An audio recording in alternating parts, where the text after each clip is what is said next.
when I gave you the census, he was part of the Florida, but he moved to Georgia. Like updates like that, how are we gonna handle? Is it gonna be handled when they call and they can update everything, or do I need to send that information to you? Yeah, the enrollers don't have the ability to change that. We'd want to do that through Deanna. So if you can provide us those updates this week, we can have those changed in the system before Monday. Is there any way you can send me a list of who's Florida and who's out of area? That way I can make sure everybody's in the right setup. I guess the easiest way to do that, Deanna, can you send her the census that we received? Or I can forward that to you, Elizabeth. Oh, no, I have it. Okay, the same one that I sent before? I just want to make sure that was set up correctly, though, in the system. Okay. You know what I mean? I based the census on all the the initial census data that you sent to me. What I've added to the census template that I sent to Deanna was their current coverage and their deductions and so on. So, but all the people is what you had sent to me. Okay, so if I have any changes, do you want me to update the census or send you just the information for that specific person? That's a good question. Can everybody hear me? Because I'm sorry, yeah. Elizabeth, you were breaking up real bad, and then when Scott answered you, and I said, oh, well, I guess Scott could hear. Anyway, so yeah, it depends on how many you have, Elizabeth. I mean, if you have 3, 4, 5 terminations, maybe different locations, that'd probably be easier for me to just go in and make those changes individually. Updating the census is certainly an option, though. What I'll do, though, Aralis, is I'm just requested the final census that the case builder used and is using. We would use that version just so that when you send it back to us, we wouldn't have to reformat it. There may have been little couple things we had to reformat and that kind of a thing. So to get it to load without errors, so I can send you that version. Okay. You want me to do that, or do you want to just send me an email with the changes? No, it's not that many. I'll send you an email with the changes because we only have like a few new hires and also a couple of terminations. And like I said, only one employee that I know of that moved to Georgia recently. Okay, the new hires might be a little different, but send it to me, and I'll just pick up the phone and call you, and it'll take us 2 to 3 minutes just to get those added. Okay, perfect. Okay, because the new hires, there would be a little bit more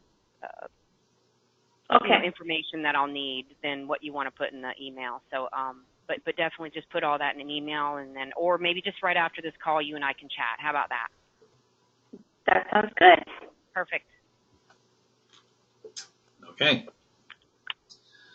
All right, so we have an out-of-area employee here, and you'll see some consistencies here. You're going to see health, dental, vision, basic life, and long-term disability.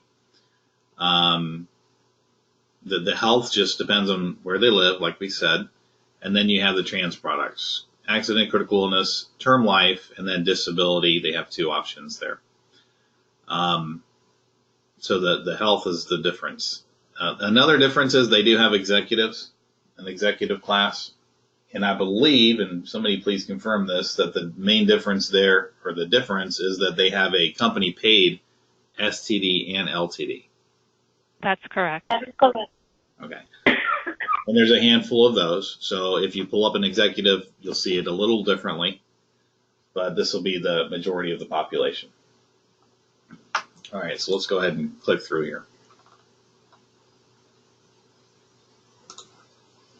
So we did get very good census information. If they have dependents, just click the plus sign and add them.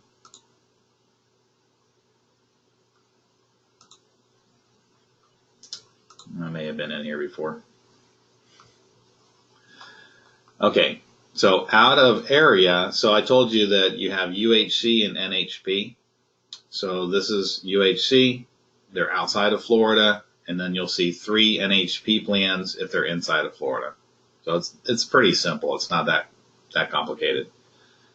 Also, I just wanted to add one comment. The census that I provided to Deanne and Erica, there were some employees that do live in Florida, but they are out of the NHP service area. So I included them in the out of area.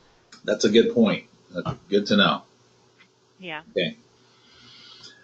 So UHC has these funny little names for their plans, and we'll go over that also. We'll go over that once we get into the landing page. So you pick your plan, click enroll or decline. I think it was in here previously, so it skips over. So do 2 dental plans here, PPO, DMO, which is like an HMO. You have to use a network. Pick your. I have I just noticed something. This is for an out of area employee, so they should not have the DMO option unless they are in Florida and they happen to be out of area. Let's see. No. No, so the DMO should not even appear for the out of state employees. All right. Okay. Deanna, you got that? Yep. Okay.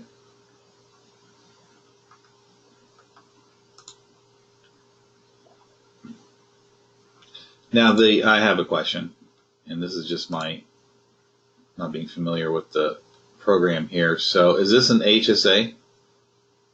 Yes. So is there Yes. is there a way to contribute to the HSA?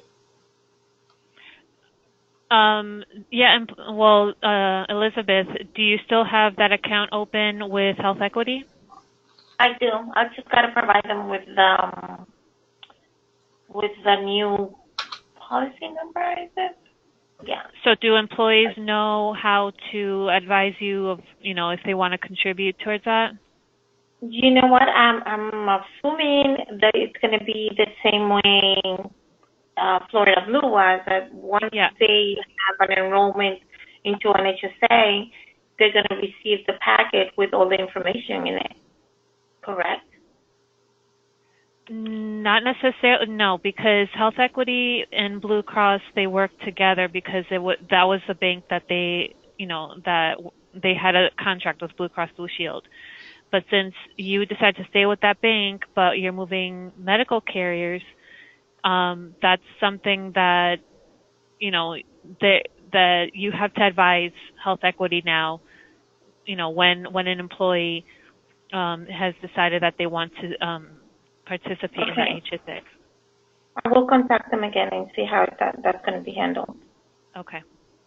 Okay, so because we didn't build out an HSA product here, I mean, it just wasn't. What do you mean? We just didn't build out an HSA benefit, in other words, so that the system's not capturing HSA contribution enrollments. That is completely separate, because what happened is once I notify our bank that's handling the HSA account that there's a member, the member can open the account and they send me the information and I do it here through like a direct deposit. So it's nothing to do. Elizabeth, do you want me to add some verbiage there? Eric, I guess you need to make sure and let you got ladies, you just confirm this. Mm-hmm. They contribute, they elect the HSA plan, just say, go see Elizabeth if you're interested in contributing to the HSA. Is that the best message? Elizabeth, do you want it to say something different? Or see your human resources? Contact your human resources department if you would like to contribute. Yeah, that'll be good. Okay. Because what I'll do, and what I'll do here, just to make it easier, not only your benefit administrator, and I'm sorry. Sorry about that. Your benefit administrator, okay. Mm-hmm. We can add a little verbiage right underneath that blue, the UHC Choice Plus HSA. We can add a little verbiage there, okay? Okay. So I'll do that. Yeah, that'll work. Remind you, Eric, or Lena, to mention that. And remember, that's for the UHC as well as the NHP HSA. Okay. All right. Okay. We got that. One vision plan, accept or decline. $10,000 basic life insurance, that's for all employees, company paid. We'll just grab a beneficiary. Short-term disability, flat benefit amount, 60%, accept or decline. I'm sorry, that was long-term disability. Did I, yeah, long-term disability. Sorry about that. And remember, that one's employer paid if they're an executive. The accident plan, there's only one, and we'll go over that. Accept or decline.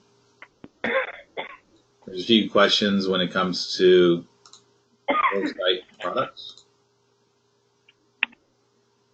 Replacement, no. Lots of clicking. Critical illness, tobacco status, and 10 or 20. We'll just waive it for sake of time. So term life insurance. It looks like this person's a late entrant, so everything is red, indicating they need an EOI. Aralis, what is the rule with this? Is there any GI at all for anyone that is not a new hire? Wait a second. The Transamerica, I thought since it's a new product that it was guaranteed issued to everyone. Yep. That's what we just updated this this morning. So ladies, we can update it again, but remember we were talking about yesterday that we're a little concerned about participation, 20%. Right. So This is the thing, 75,000 is GI if we get 20% participation. So we can certainly set that up to be, we can even max the benefit at 75, which is really how we had it set up yesterday. We were maxing it at 75, and then we weren't asking any EOI questions. And we can certainly do that. It's just the caveat to that is that, okay, we don't get those 30, or let's just say 25 apps, and we can't issue the thing, or now we have to write out for EOI. I was thinking we could go ahead and ask the questions. So you're saying if we don't keep it at the 20%, guarantee issue level, then they would have to complete an EOI. Yes. Right. And so as you probably a little more. Deanna, here's the thing. That's about 30 people out of 144 or something. And this is an inexpensive product. I don't see any problem with 20%. Whatever you guys want to see. I agree. It's a lot easier, I think it's a nice sale. Set it the GI maximum because we're going to get to that. Okay. And do you want to max the benefit amount at the 75 or just go ahead and set the system up like we would and say, okay, CGI up to 125 and then, let's go ahead and do that in case they want more and they want to answer the questions. That's one thing, but not everybody should be answering questions. I don't think. Let's do the GI max. We'll get the 20%, and then you can put in the CGI and MGI questions if they want to get a very large amount. You got it. We'll just set it up exactly the way the proposal has it then, and we'll just hope for 20%. And if not, it's not the end of the world. Not the first time we've had dealt with it. It's just, there's a little work on the back end. Carrier has to write out to the employee and say, we need you to answer a few questions. And I don't think it'd be a problem. We did the same thing on the CI, by the way. Critical illness. Yeah. But those questions aren't, I'll be honest with you, they're not as, you just really have that 10 and 20 option anyway, and the questions aren't too bad. There's only, I don't know. We'll see. Yeah, I think there are like 3.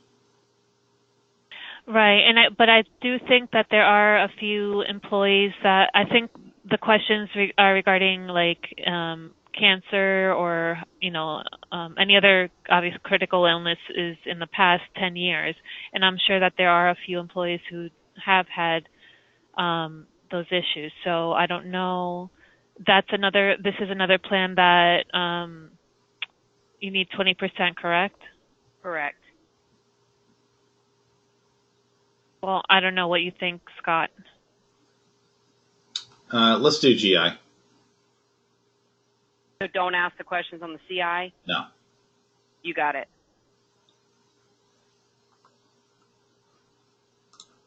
Now, if you ask me about disability, short-term disability, that's a different question. Because, is this one GI? So the short-term disability is the least attractive product, and you can see why, because it's expensive. But it's a good benefit. I think it's the first benefit people should get after medical because it helps replace your salary. Right. Now, Deanna, is this one GI, or what do we have this one set up as? This one is 3,000 is the issue? GI. Is there participation on this or no? Yeah, let me look. Sorry. Okay. So they can, on this one, they can adjust it down too. So they don't have to pay $28. They can get a lesser benefit and pay less, of course. 25%. 25%. Okay. Yeah. Yeah.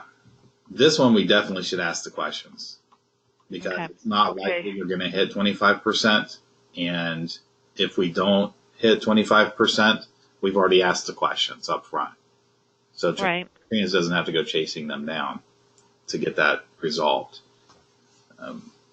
That's my opinion. Okay. So that's a 7-day, and then here's a 14-day.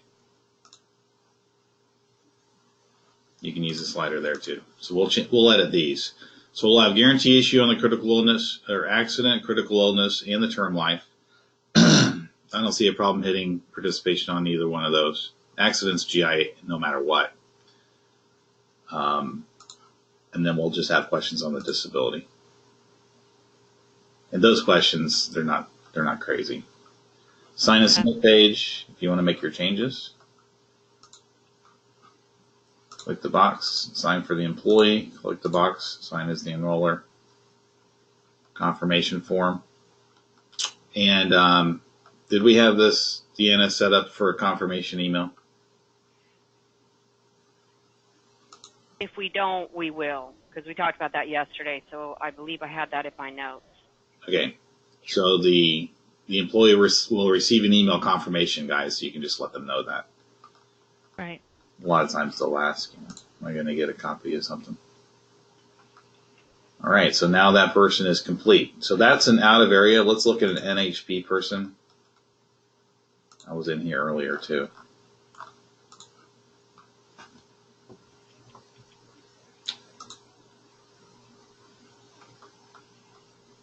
Okay, so 3 plans and then the waiver. And as we discussed, the first plan is an HSA, so we'll want to include the verbiage under there. Right there, yeah. Okay. And then we have an HMO and we have a point of service. So the benefits guide, I'll tell you, there's 50 documents on the landing page, but the benefits guide is very good. It has a side-by-side comparison of all the plans on the medical. So that's very helpful. Let's go ahead and pick this one. Oh, PCP. Okay. So I picked the HSA. I need the PCP. We have the link in here. Okay. So there's a little navigation you have to do here. The thing about these links is that even if we had the specific link that took you exactly where you need to go, once you put it in here, it still puts you on this page.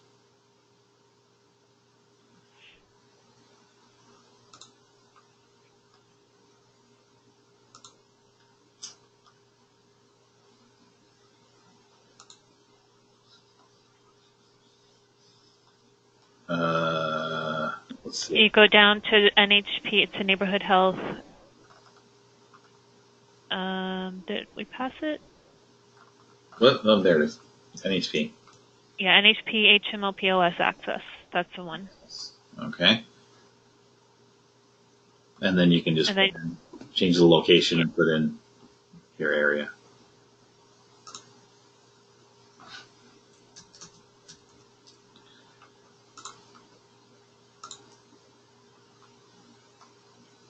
So you can just do it this way, where you can search for doctors that way.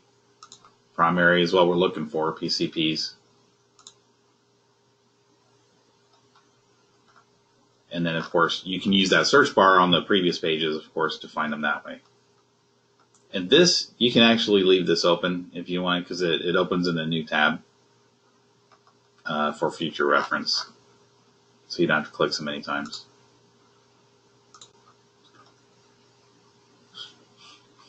And then, yeah, they have this. So I think you have to actually click on them, and their number is right there.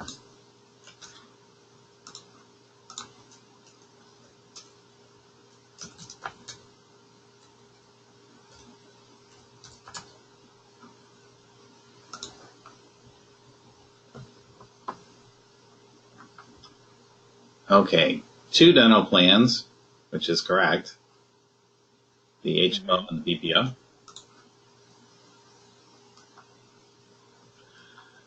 Okay.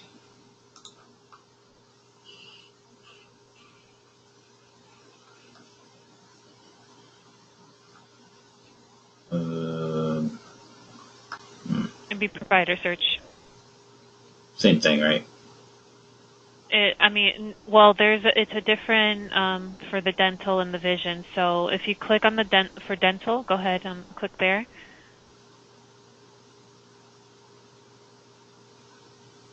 And click on where you live, which is Florida. Let's say Florida. Yeah, and this. The network, it would be the scroll down the S700.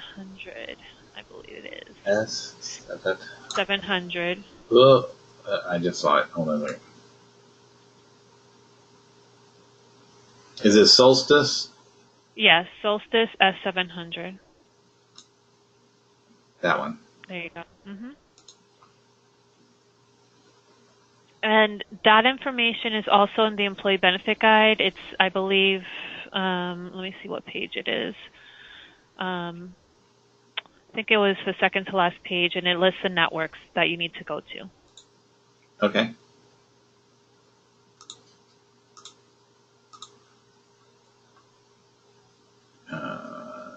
Do it by location. Aralis, what's your address? You can put, I think you could just find by city and state, Miami, Florida, and then the zip code, 33173, let's say.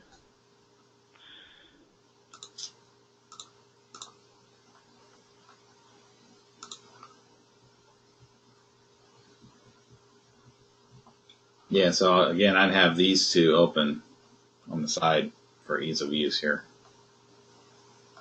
There you go. A whole bunch of people. Yeah.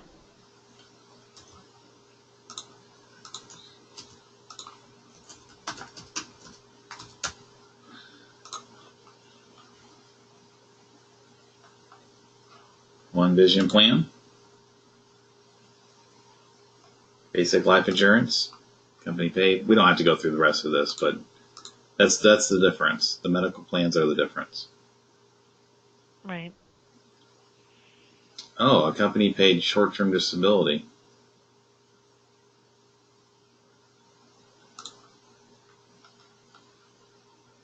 Executive class.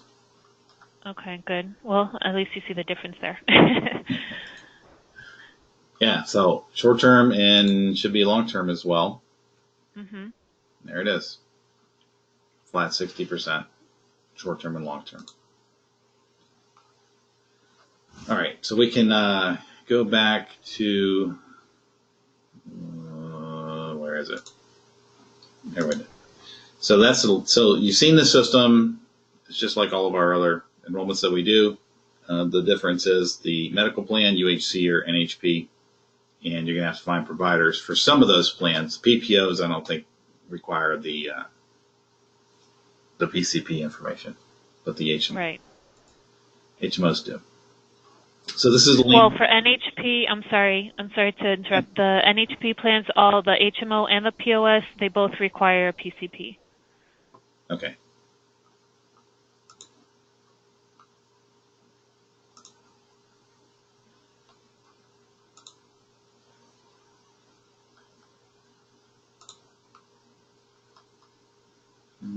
Sure enough.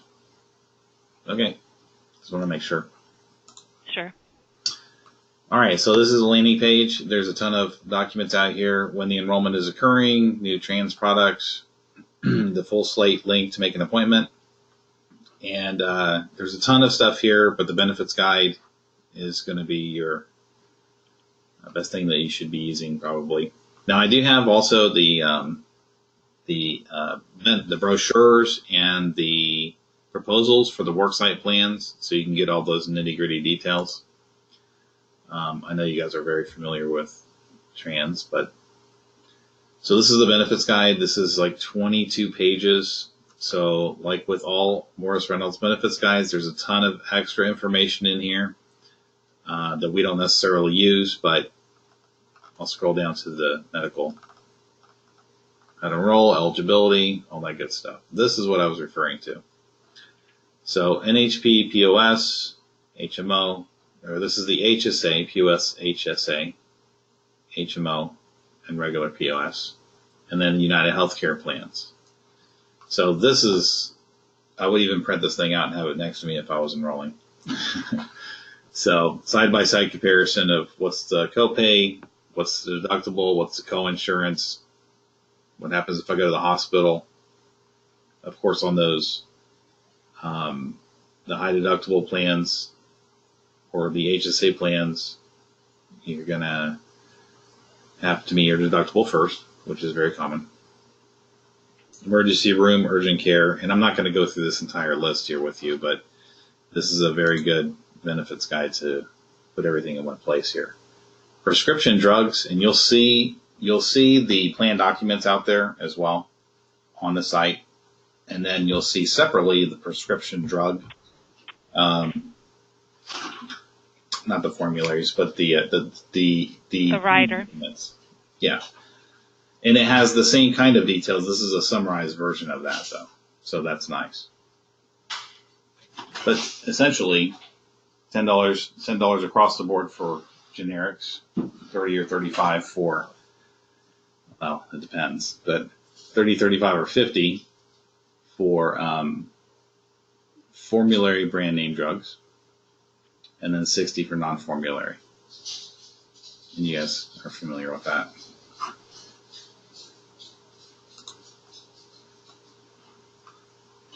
I would make this bigger, but you wouldn't be able to see it on the screen. And then the rates are listed here bi-weekly. Everybody in the company is bi-weekly, I believe. Yes. Anything special or else we need to know about any of these plans? I mean, it looks pretty cut and dry to me. Yeah, it is pretty cut and dry. Just, and this doesn't need to be said on the calls, but there is one employee, at this point that has a different contribution amount, and that's already been discussed with Deanne, and they've already built that into the not the landing page, the enrollment page. Okay. All right. I'm assuming that's an executive. Yeah. Okay. Good to know. Yep. Yeah, it's a different job class, and at this point, we only have one in that job class. So, Eric or Lena, if you happen to speak with that one person, it's going to come up, and you don't really even have to know they're different. The medical will contribute differently. Right. It's set up where the rates will be correct. Right. Okay. Good to know. Got it. And then this is a more detailed close-up snapshot of kind of the same thing, but specific to the prescriptions. Mail order, of course, to get a better deal for those maintenance drugs. One thing, I'm sorry, one thing that the enrollers may want to touch on is just encourage employees, if they have prescriptions that need to be filled, to do it now before the first of the month, because, it takes some time to receive the permanent ID card in the mail. And they don't need to know this, but the enrollment is going to be submitted late, so it's going to be a while before they get their permanent ID card. So we want to encourage them as much as possible to fill any prescriptions, and if they are going to be making a future appointment for a physician, ask them if it's at all possible, try to make it mid to late month of October. Okay. Details on the dental plan. So we have the HMO, Florida only. We'll have that corrected, and then the PPO plan. Oops. So there is a calendar year maximum or plan maximum on the PPO. Unlimited coverage for the HMO. Wow. So no office visit copay charge. No deductible for the HMO, but you have your little $50 deductibles. These don't normally apply to preventive services. They only apply to basic and major services or orthodontia. But it's 50 or 150. The HMO has a range of savings based on the service you're getting. And then you have a percentage here. So no cost at all for preventive services on both plans. 80% coverage in and out of network, that's rare, on basic services, and 50 in and out of network on major services. So I guess in the HMO, it depends on what service you're getting as to how much coverage you have. Right, and the fee schedule is also on the landing page for the dental HMO, and the benefit summary for the PPO is on the landing page as well. Mm-hmm. Orthodontia for children and adults on the HMO, which is also rare. And pretty high maximums there. 50% in and out of network, $1,000 maximum, pretty common in the PPO, and the rates. Actually, yeah, and this is saying kind of the same thing a different way. One vision plan, $10 eye exam, $10 for the glasses or materials themselves. $130 frame allowance, which is pretty common. And then the frequency, you get an eye exam once a year, frames once every 2 years. Lenses, contact lenses in lieu of frames, in lieu of glasses. And there's the rates. Also United Healthcare.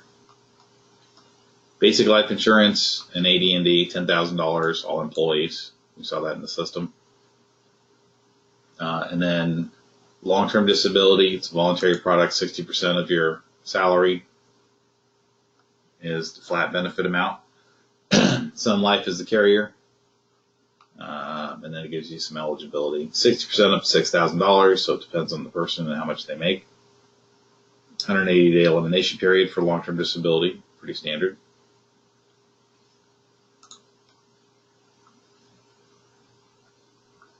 There is a 612 pre-X. Was this already in force currently? Yes. Okay. Yeah. And then very high level information on the trans products. We have 4 of them. Term life, critical illness. Critical illness is 10 to 20,000. Term life, we're going to set the GI up to 75. Short-term disability, 60%, up to 3,000. And then the accident plan has that entire list of benefits. We're not going to really go there right now. And then a whole bunch of other information here in the benefits guide. Like I said, it's 22 pages. So This is information for the employees. Very nice thing to have. Contact information, frequent or descriptions of what all these terms mean for non-insurance people, and then contacts.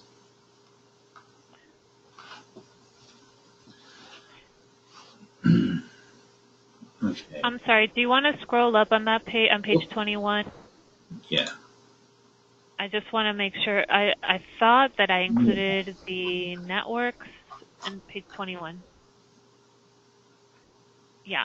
Okay. Right there. So right there, you'll see the Managed Care Solstice S700 network and the PPO 20 network for the dental PPO. Yeah, and these are hyperlinks too. Yeah. Okay.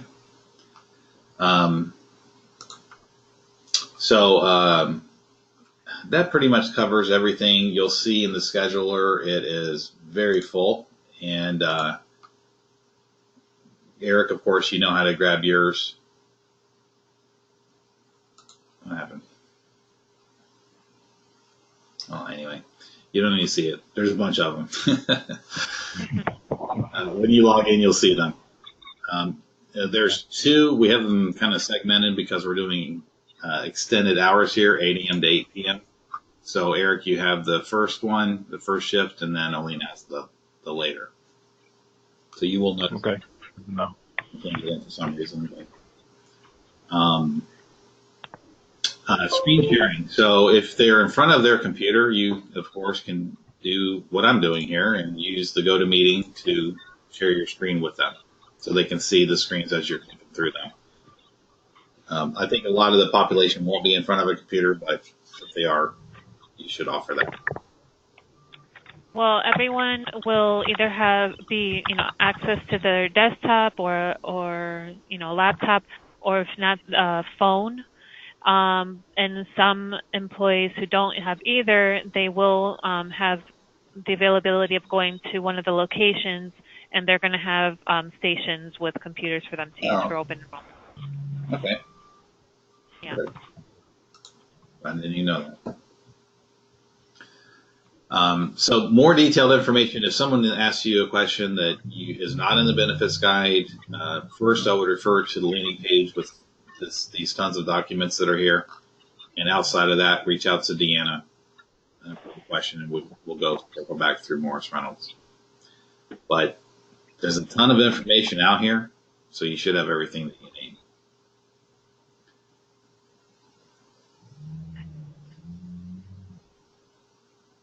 Aralis, anything else we should know about?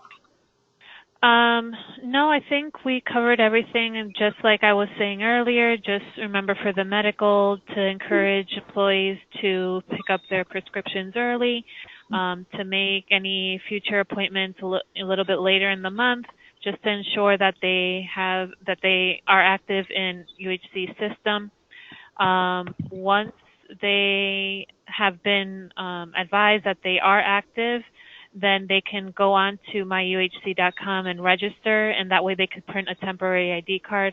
Although, on the back end, we're going to get a list of the employee ID numbers, but if they, want it for themselves, they can register and print a temporary ID. Other than that, I think we already covered everything. Okay, good. All right, well, everybody, thank you for joining today. And as usual, you have my number if anything comes up.